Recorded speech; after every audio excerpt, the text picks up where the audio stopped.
Hey everyone, I am back in Colorado, but let's talk about DC. No excuses. I was ticked off. They wouldn't let me do my job, so I didn't take the vote.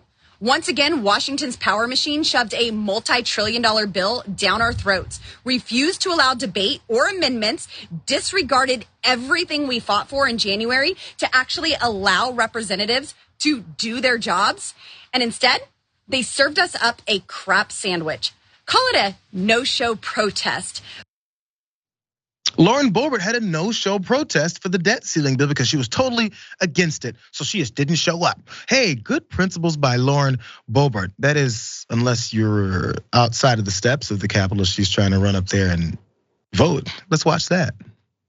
They just closed it. They closed it? Yeah. Yeah. Late. So you guys probably heard about this. Lauren Boebert first ran up the steps. That second clip was previous to her video saying that I just protested the vote because they wouldn't let me do things that I said I wanted to do. Just spinning the entire thing. Maybe she got caught in traffic, bro. The problem is the thing passed anyway. She just needed to put the political spin on it. We just talked about Florida Republicans that are lying to people. This is just another form of it when it comes to Lauren Boebert. Really fast. She released that other video after she's run up those stairs. And here's another screen image of it because Twitter still somehow found a way to expose her, but that didn't bother her. She posted that whole video and said, call it a protest. There's absolutely no way to ever justify adding another $4 to $6 trillion in debt. But of course, some folks, readers, added some context to it at the bottom and said that her did not vote was not a protest, as we can then see, but she doesn't care about that. Here's a little more proof that she was late. It's on the congressional record as well. I can't stop watching that. And Boebert actually admitted that she was late and missed the vote on the congressional record, saying that she was unavoidably detained. And if she, quote, had been present, she would have voted nay. If she was present, she would have voted nay. She said it.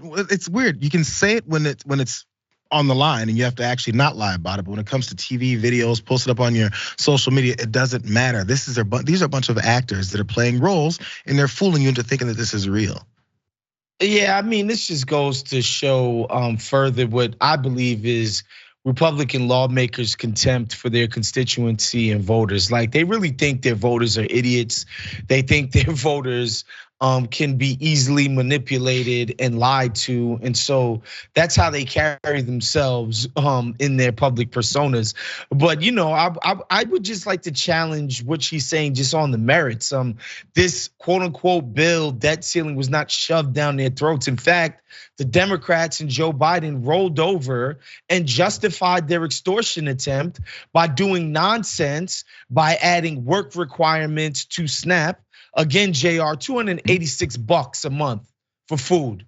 That's what we talking about here. $286 a month for food. They're adding work requirements and all of that. And then hypocritically, certain sainted groups like veterans and other venerated groups in our country are exempt. So they're just like, no, we know this is like unnecessary. There's only but so many people we want to punch in the head with this kind of thing. But they got stuff out of this. This was not quote unquote shoved down their throats. The Democrats stupidly and idiotically came to the table on this thing when they didn't have to. And the Republicans got something.